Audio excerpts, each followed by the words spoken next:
je suis Émilie Savoie, puis je suis membre de la Heritage Board à la ville de Moncton. Puis aujourd'hui, on est à Epic Chemistry pour parler avec Zach Dallaire ici de sa business dans la Doyle Building. Oui, merci beaucoup. Je suis un des copropriétaires de Epic Chemistry. Ça fait 2 ans qu'on roule ici sur Saint-Georges dans le Doyle Building. On est un roaster de café, on fait des expériences de dégustation, tastings de café. On vend à des cafés en ville, en haute la ville, on vend direct aux consommateurs à leur maison pour essayer de faire leur café à la maison aussi bon que possible. Cool, Yeah. Ça c'est really cool. So, pour toi, pourquoi c'était important de venir dans un Heritage Building comme ceci? Un de nos propriétaires, Matt Sims, il appartient au building.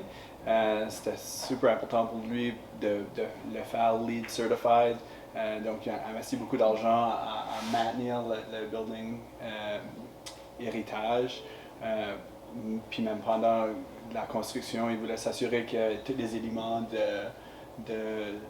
du vieux temps, ça fait que la brique, les tuiles de plafond qui sont là, le plancher, ça fait que c'est super important de prendre partie de ça. Oh wow, c'est vraiment bien. Ok, so connais-tu plus sur la building, c'est quoi tes éléments préférés, comme tu as mentionné, la brique, le plancher, c'est quoi le background un petit peu comme pour... So le background de la building s'est créé en 1904. Okay. Ça fait que c'est au-dessus de 100 ans de vieux. Qui est super important de voir notre ville qui protège ces édifices-là. Tu passes du temps à Saint-Jean, à Halifax, tu passes du temps à Montréal ou Toronto, ou descends aux États, aux grandes vieilles villes. Ils protègent tout le temps leur building. Ça, c'est cool de voir notre ville qui prend part là-dedans. Puis il y a juste tellement de charme et de caractère que tu peux pas faire avec un nouveau build, comme qui dirait. Le brick qui est exposé, c'est super chaud, puis c'est comme chaleureux, puis c'est accueillant. Ça c'est une huge partie, puis on a beaucoup de commentaires de nos clients qui rentrent, qui acceptent le charme. C'est pas souvent que tu vois ça en ville, ça fait que c'est cool. Yeah, c'est vraiment cool, dirais-tu que c'est bon pour ta business que comme asseoir dans une vieille building puis pas comme dans une nouvelle building? C'est mon opinion, mais j'ai tout le temps aimé des business qui sont dans des régions de ville qui sont, disons, un peu moins désirées ou qui sont pas évidents, on dirait. C'est tout le temps des diamond in the rough, comme qu'on dit. Oui.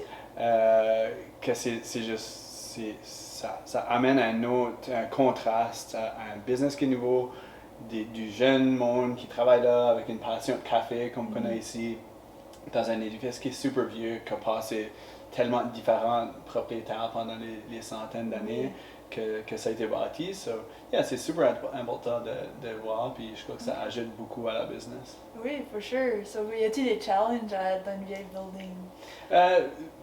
Par chance, c'est pas moi qui l'appartient. Oui. Je le sais que Matt Sims, quand il a acheté puis il a mis de l'argent dedans, je crois que ça c'est un gros challenge. Oui. Des petites choses comme les beams, c'était un édifice qui était bâti pour pas nécessairement être une grosse salle, c'était bâti pour être des petites salles. Ça fait qu'il fallait qu'ils mettent des beams de tout le long dans le plafond, puis je le sais que ça lui a coûté cher. Puis c'est cool de voir qu'il y avait eu du support, je crois, du héritage. Puis c'est cool aussi de voir qu'il y a quelqu'un qui voulait s'investir là-dedans. Puis s'assurer qu'on a des buildings sur même en ville. Yeah. C'est souvent ça la contrainte, hein, l'aspect économique, financier, qui va ralentir peut-être la préservation du patrimoine.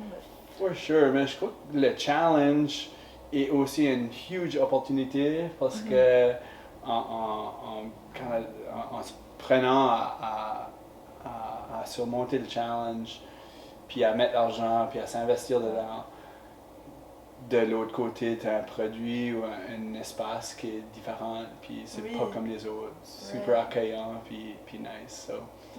Puis en plus de ça, il a réussi à l'avoir LEED Certified, t'as mentionné ça. Ça aussi c'était super important. C'est Matt, dans son autre vie, il y a une compagnie de business comme consultant puis d'efficacité. Ça fait que pour lui, c'était super important d'avoir l'édifice efficace. Oui. Puis il a pris le temps d'être certifié LEED. Ça, c'est amazing. Yeah, so on est super chanceux que lui il a pris le temps, puis l'argent, puis le courage même de prendre le défi. Oui. Puis ça fait dividende. Oui, pour sûr. Puis il a même pris le temps de recycler des matériaux dans la building, comme on voit derrière le coffee bar, que je pourrais l'appeler, I guess. Oui, les tuiles de plafond qui sont, je le sais qu'ils coûtent cher si tu vas dans des magasins d'antiquité. Oui. Il les a pris du plafond, puis on use ça comme un backdrop dans notre coffee bar. Il a laissé la peinture, c'est vraiment comme quand il a trouvé. Il y a des parties de même les briques, c'était pas, ils ont fait le sandblast pour le finir, mais ça garde comme que ça aurait gardé 100 ans passés. Oui. Ça aussi, c'est super important. C'est vraiment beau, oui, c'est ça. Comme y a-t-il d'autres choses qui étaient de la original kind of building, comme les lampes, je vois la vieille beam au coffee bar, les planchers. Je crois que les planchers, il fallait qu'ils les refassent. Okay. Il y avait avec le lead, puis juste avec l'esthétique, je crois qu'il fallait qu'ils les refassent. Mais oui, il y a des vieilles beams qui étaient dans les plafonds, ils ont sauvé ça. Quand tu vas dans le sous-sol, c'est super bas, puis tu vois toutes les beams du temps passé, c'est super cool. Un autre élément, on a des tables qui ont été refaites du Burnwood, je crois que c'était Amherst. Ça a été recyclé par John Black, un ami puis un bon ami de Epic pour sûr, puis de moi-même. John Black a refait toutes les tables, il a pris tout le bois puis il a fait des tables pour nous. Que séparément, ils peuvent être là propres, puis on peut toutes les mettre ensemble comme un gros boardroom table. Ça fait que c'est tous les éléments de l'édifice puis du business même, on essaie de faire du recyclage puis d'accueillir le charme du vieux temps. Oui. Oui. Puis j'ai même vu à rentrer comme le boot cleaner encore. Je pense que ça c'est la original building. Je crois pas qu'elle. Non. I wish. Oui. Je crois que c'est un petit hedgehog, which est cool. Ok. Je sais pas, j'ai vu ça, je pensais maybe que c'était là quand il a acheté la building. Non, I wish que je pourrais dire que oui. Il n'y a pas de boot cleaner qui est original, mais on pourrait se conter des histoires là, si tu veux. Je vois qu'il y a comme une extension là, au bâtiment avec tout ça. Des fois, c'est ça ce qui empêche des business d'avoir comme les heritage certifications puis des affaires comme ça. Vous avez quand même managé de vraiment bien garder les heritage aspects, mais qu'est-ce que t'as les challenges avec le add-on ou qu'est-ce que t'as les bénéfices? On a donc, après un an de business, on a fallu amener notre roaster ici dans l'édifice. Okay. Ça fait qu'un des gros challenges des vieux édifices, c'est d'habitude, ça n'a pas été bâti efficacement pour amener de l'équipement. Oui. Donc, il y a un rajout en arrière qui était nouveau, je crois, des années 70 ou 80. Puis, on a pu faire un trou en arrière pour rentrer le roaster, qui était important pour nous de l'avoir ici dans l'édifice. Mais ça c'est sûrement un challenge, mais on était chanceux qu'on avait le nouveau building en arrière pour pouvoir le faire. Oui, c'est ça, puis elle passe quand même inaperçue, comme quand tu regardes le building de la Saint-Georges, tu vois vraiment la Doyle building, pas une grosse extension sur le côté où tu sais, elle est vraiment cachée. C'est ça. Ça a managé, c'est bien. So, parle-nous un petit peu, comment est-ce que c'est, on sait tous que Saint-Georges, ça a eu ses défis, ça a eu ses challenges, ça a encore ses challenges aujourd'hui, mais comment est-ce que c'est d'avoir une business ici, proche du centre-ville, mais... Historiquement, avec les CN Shops, Saint-Georges était comme un halfway point pour que le monde, il fallait pas qu'il descende direct sur la main. OK. So, c'est difficile ici, le Doyle Building était un petit grocery store. So, wow, cool. il y avait ça ici, ça c'était bien avant tous nos temps. mais c'était comme un point où ce que le monde qui travaillait au shop, puis ils vivaient par ici, pouvaient venir. Pour nous autres, c'est un peu pareil dans ces temps ici, où ce que personnellement, j'habite sur la Main, mais j'aime aussi que Saint-Georges a comme un resurgence, vraiment. Comme la Main, comme Moncton North, comme n'importe quelle poche de la ville, on a tous nos défis, mais Saint-Georges, c'est dans un bon swing, il y a tellement de bons business. Laundromat est juste à côté, qui est fantastique, on aime tout. Boire un petit gin après le travail, Dolma qui est fantastique, il y a tellement de bons business au long de la Saint-Georges. On trouve que c'est un peu comme le Brooklyn de Moncton. C'est un petit peu moins évident que la Main, où il y a tous les bureaux et les offices, mais pour nous autres, c'est important d'être ici. Puis vraiment, on veut être un business qui est une destination, qui n'est pas juste là parce que c'est convenient, vraiment. On veut être un business que le monde vient chercher, puis c'est pas tout le temps facile, mais c'est partie de notre culture, puis c'est partie de nous. Ça fait que c'est important d'être ici.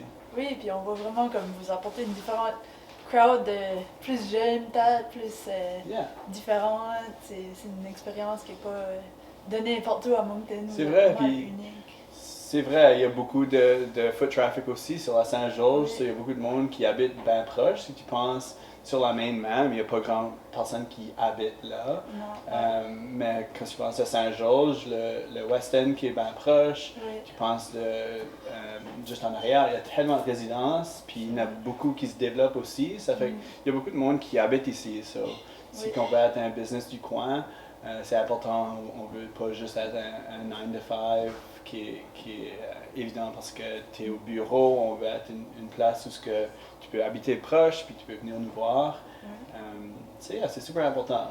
On est fiers d'être partie du St. George Movement, vraiment. On a même fait faire des casquettes. Ah oui! Oui, Downtown Moncton nous a aidé avec des casquettes St. George.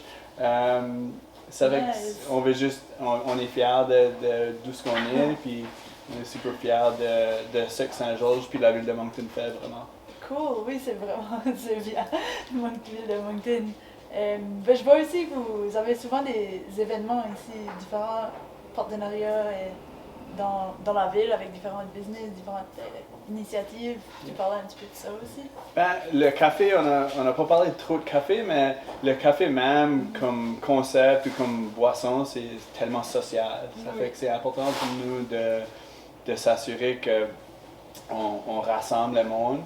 On aime faire ça ici, des pop-ups de John Black.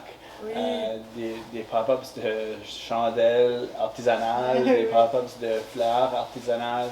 On a tellement de différents mondes qui rentrent ici, puis de démographiques qui rentrent ici.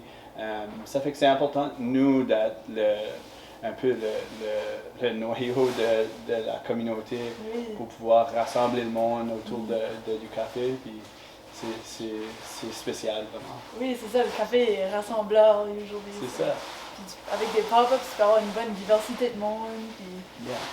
On est chanceux, il y a tellement de diversité dans la ville, puis il y a tellement de monde qui essaye des nouvelles choses, soit c'est du manger ou des arts and crafts ou de l'art même. Il y a tellement de différentes choses qui se passent en ville, puis du monde spécial. Ça fait qu'on est fiers d'être partie de ça. Oui, je pense que j'aurais venu à un pop-up de Bordeaux Books, là, des livres. Oui, les livres avec Noël. C'est super important. Noël, il prend des livres qui s'intéressent, puis il connaît ça. Il y aurait 100 livres dans le pop-up, puis il peut t'en parler de chacun. Ça fait non, c'est super important d'être partie de ça, puis on est fiers que le monde nous accepte pour être un lieu de rassemblance. C'est vraiment bien. Ok, merci beaucoup Zach, c'est vraiment intéressant, c'est vraiment beau de voir ce que tu as fait avec une vieille, ce que vous avez fait, I guess, avec une vieille building comme ceci. Puis, la Heritage Board te remercie de prendre le temps de nous parler aujourd'hui. Merci beaucoup pour avoir venu, puis on est super fiers d'être partie de quoi de spécial. Ça. Cool, merci beaucoup. Bienvenue.